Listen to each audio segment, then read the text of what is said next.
ધોરણ 12માં આપણે ગુણ વિધેય એટલે શું, પહેલા ગુણ વિધેયની વ્યાખ્યા શીખશું, પછી ગુણ વિધેયનું વિકલિત કઈ રીતે શોધવું એ આપણે શીખશું. ગુણ વિધેય કોને કહેવાય? ગુણ વિધેય ઇઝ ઇમ્પ્લિસિટ ફંક્શન. ગુણ વિધેય એટલે કે x અને y નું સંયુક્ત વિધેય. x અને y બે ચલ આવેલા હોય, બે ચલનું સંયુક્ત વિધેય એને આપણે ગુણ વિધેય કહીએ. અને આ ગુણ વિધેયનું વિકલિત શોધવા માટે આપણે આપેલા સમીકરણની બંને બાજુ x એ સાપેક્ષ વિકલન કરશું. એમાંથી આપણે dy/dx મળશે. તો આ રીતે dy/dx આપણે ગુણ વિધેયની રીતે શોધશું. તો બધા વિદ્યાર્થીઓને યાદ રહી ગયું હશે, ગુણ વિધેય એટલે x અને y નું સંયુક્ત વિધેય જેનું x એ સાપેક્ષ વિકલન કરવાથી dy/dx મળે. તો આપણે એના ઉદાહરણો લઈએ છીએ, તો બધા જોશે. એક્સ્ટ્રા એક્ઝામ્પલ સ્વરૂપે પહેલા ઉદાહરણો લઈએ છીએ. ગુણ વિધેય કોને કહેવાય? તો ગુણ વિધેય એટલે x અને y નું સંયુક્ત વિધેય. ગુણ વિધેય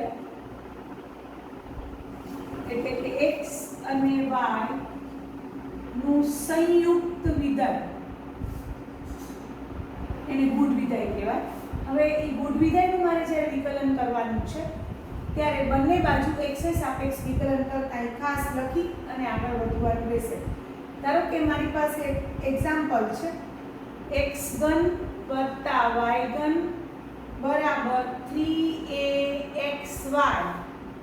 તો dy/dx શોધો. તો અહીંયા જોવો છો કે x અને y નું આ સંયુક્ત વિધેય છે. આખું પરિણામ સમીકરણ જે આપેલું છે એ x અને y નું સંયુક્ત ફંક્શન, સંયુક્ત વિધેય છે. તો આપણે બંને બાજુ x ને સાપેક્ષ વિકલન કરતા અથવા વિકલિત લેતા, વિકલન કરતા પણ લખી શકો છો અથવા x ને સાપેક્ષ વિકલિત લેતા પણ લખી શકો છો. હવે x ઘન નું x એ સાપેક્ષ વિકલન એટલે d/dx ઓફ x ઘન પ્લસ d/dx ઓફ y ઘન બરાબર 3a અચળ છે, અચળ આગળ આવી જશે, d/dx ઓફ xy. આ રીતે બંને બાજુ x એ સાપેક્ષ વિકલન લખ્યું. હવે કરીએ તો x ઘન નું x એ સાપેક્ષ વિકલન 3x² થશે. હવે y ઘન છે, વિકલન કરવાનું છે x એ સાપેક્ષ, તો પેલા y ઘન નું y ને સાપેક્ષ 3y² કરી નાખવાનું. y ક્યુબ નું y ને સાપેક્ષ 3y² કરી ઇન્ટુ dy/dx લખવાનું, કારણ કે y નું x એ સાપેક્ષ વિકલન. y ક્યુબ નું પેલા y ને સાપેક્ષ વિકલન 3y² ઇન્ટુ y નું પાછું x એ સાપેક્ષ એટલે dy/dx. આ ભૂલવાનું નથી. પછી 3a અચળ છે. હવે x અને y નો ગુણાકારનો કાર્ય નિયમ લગાડશું. x એમએમ y નું dy/dx, y નું x એ સાપેક્ષ વિકલન એટલે dy/dx plus y MM x નું x એ સાપેક્ષ 1.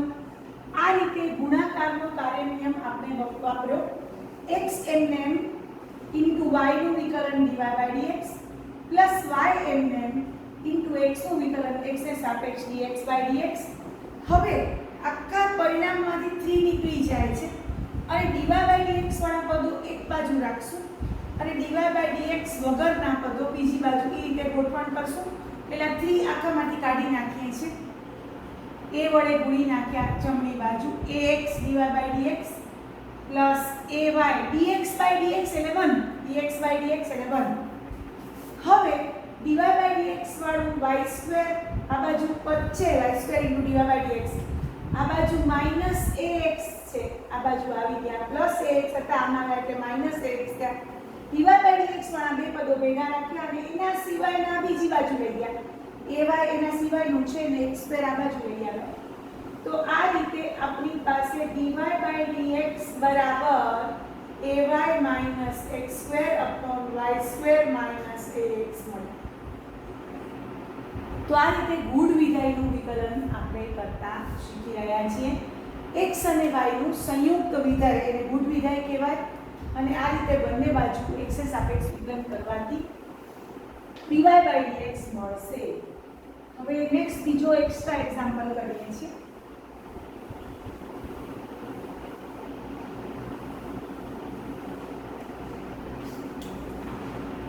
એક્ઝામ્પલ નંબર 2 છે x² y plus y² x બરાબર log xy, તો dy by dx શોધો.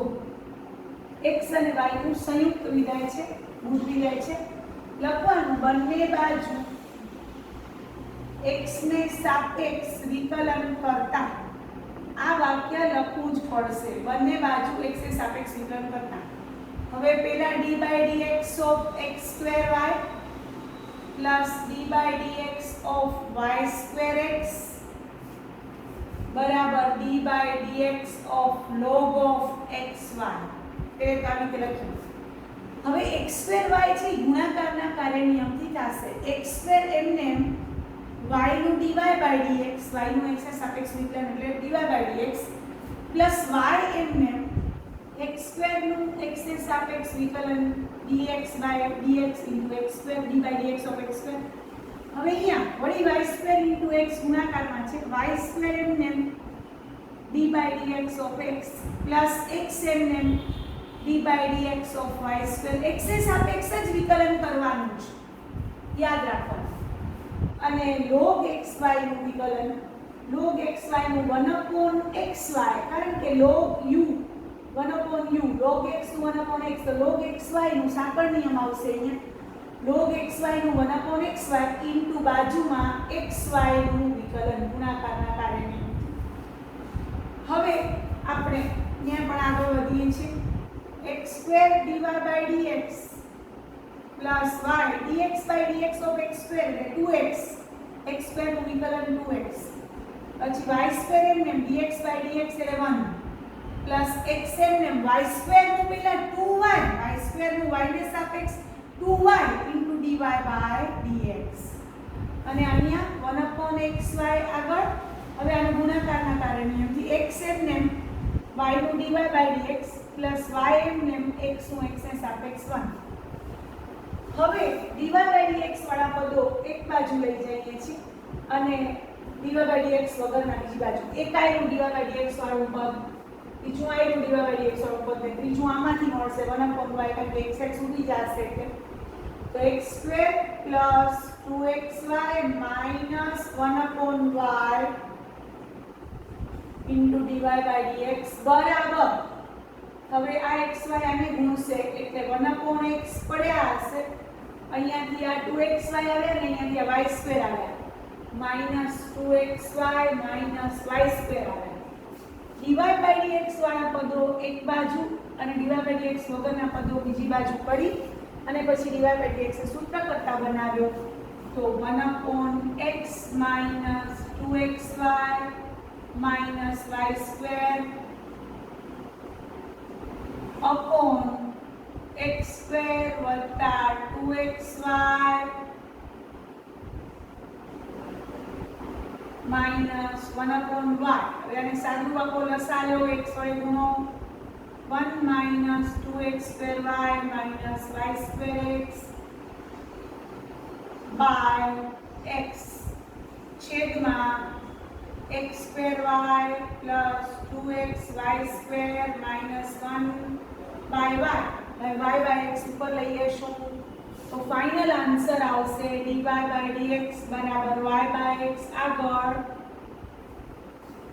1 minus 2x²y minus y²x upon x²y plus 2xy² minus 1. તો આ રીતે જવાબ આવ્યો છે dy by dx નો. એક્સ્ટ્રા એક્ઝામ્પલ આપણે ગણ્યો, એક્સ્ટ્રા એક્ઝામ્પલ 3 ગણીએ, પછી બુકમાં ઉદાહરણો ગણીએ છીએ.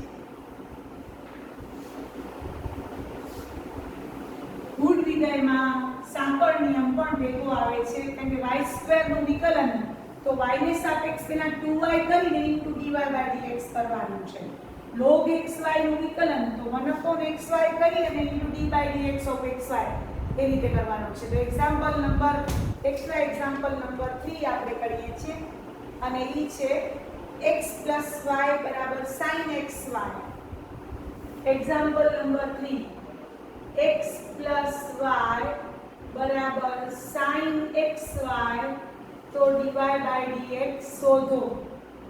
તો બંને બાજુ ગોઠવી જાય છે એટલે બંને બાજુ x ને સાપેક્ષ વિકલન કરતા તો d by dx of x plus d by dx of y બરાબર d by dx of sin xy. હવે d by dx of x એટલે 1 plus dy by dx y નું x ની સાપેક્ષ વિકલન એટલે dy by dx બરાબર sin xy નું cos xy into d by dx of xy. સાંકળ નિયમ વાપર્યો. sin of xy ને મનમાં u ધરી લીધું, sin u નું cos u, પછી જેને u તરીકે ધાર્યું એટલે કે xy ને તેનું વિકલન બાજુમાં.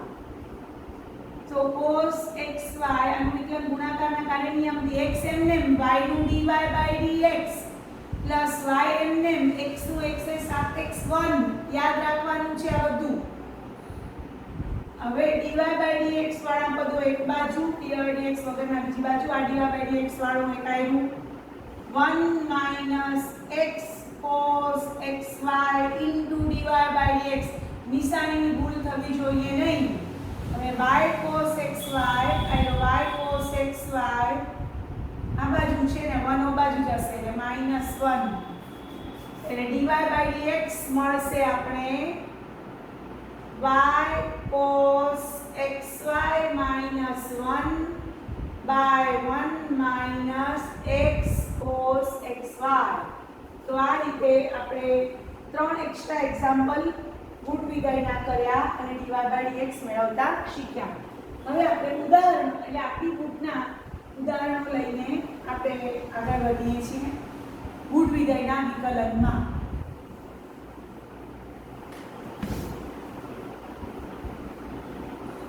ઉદાહરણ નંબર આપણી પાસે છે ઉદાહરણ નંબર 24. ઉદાહરણ 24 24 x minus y minus pi બરાબર 0 તો dy by dx શોધો. તો x minus y બરાબર pi થયા. બંને બાજુ x ને સાપેક્ષ વિકલન કરતા તો d by dx of x minus d by dx of y બરાબર d by dx of pi. હવે d by dx of x એટલે 1 minus dy by dx pi નું 0 કારણ કે ચલ છે એટલે dy by dx બરાબર 1. તો આ રીતે ઉદાહરણ 24 આપણે કર્યું. ઉદાહરણ 25 કરીએ છીએ. એની રકમ છે y plus sin y બરાબર cos x. તો dy by dx શોધો. બંને બાજુ આ ગુડ વિદાય છે. બંને બાજુ x ને સાપેક્ષ વિકલન કરતા વાક્ય લખેલું હોય પછી જ વિકલન થાય. d by dx of y plus d by dx of sin y બરાબર d by dx of cos x. હવે d by dx of y એટલે dy by dx. હવે sin y પોતે વિધાય y નું છે, x ને સાપેક્ષ વિકલન કરવાનું છે. પહેલા sin y નું cos y કરી નાખવાનું. sin y નું વિકલિત cos y ને સાપેક્ષ into dy by dx ભૂલવાનું નહીં. જ્યારે વિધાય y માં હોય વિકલન x ને સાપેક્ષ કરવાનું હોય તો પેલા y ને સાપેક્ષ વિકલન કરી લેવાનું. sin y નું cos y કરીને into dy by dx લખવાનું. અને d by dx of cos x એટલે minus sin x કારણ કે x માં જ વિધાય છે એટલે. હવે dy by dx વાળા બે પદો ડાબી બાજુ છે એમાંથી dy by dx સામાન્ય કાઢી લઈએ અને પછી dy by dx ને સૂત્ર કરતા બનાવીએ તો dy by dx બરાબર minus sin x by 1 plus cos y જ્યાં y is not equal to 2n plus 1 pi. કારણ શું કામ? કારણ કે નંબર 2n plus 1 pi અહીંયા મૂકશો તો cos i નો એકી સહગુણક એટલે ડેશ બિંદુનો એક્સ્યામ -1 થશે તો 1 -1 અવ્યાખ્યાયિત છે 0 થઈ જાય અવ્યાખ્યાયિત થઈ જાય એટલે આ બાજુમાં લખી નાખવાનું છે તો આ રીતે ઉદાહરણ 25 આપણે કર્યું હવે આપણે ઉદાહરણ નંબર કરીએ છીએ આગળ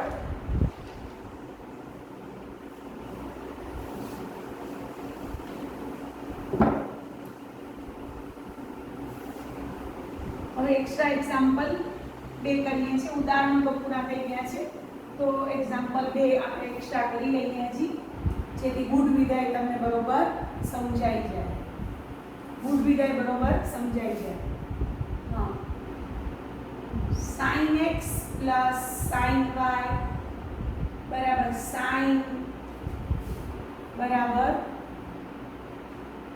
log sin x plus sin y બરાબર x square y sin x plus sin y બરાબર x square y તો dy by dx શોધો x અને y નું સંયુક્ત વિધેય હોય તો એનું બંને બાજુ x ને સાપેક્ષ વિકલન કરતા બંને બાજુ x ને સાપેક્ષ એક્સ્ટ્રા એક્ઝામ્પલ છે 4 એક્સ્ટ્રા એક્ઝામ્પલ 4 બંને બાજુ x ને સાપેક્ષ વિકલન કરતા તો d by dx of sin x plus d by dx of sin y બરાબર d by dx of x square y આપણે પેલું તો આ કરવાનું હવે sin x નું વિકલન cos x sin y નું cos y કરવું પણ બાજુમાં dy by dx ગુણાકારમાં પછી x square y નું ગુણાકારના કાર્ય નિયમ પ્રમાણે x square એમને y નું dy by dx plus y એમને x square નું વિકલન x એ સાપેક્ષ 2x થશે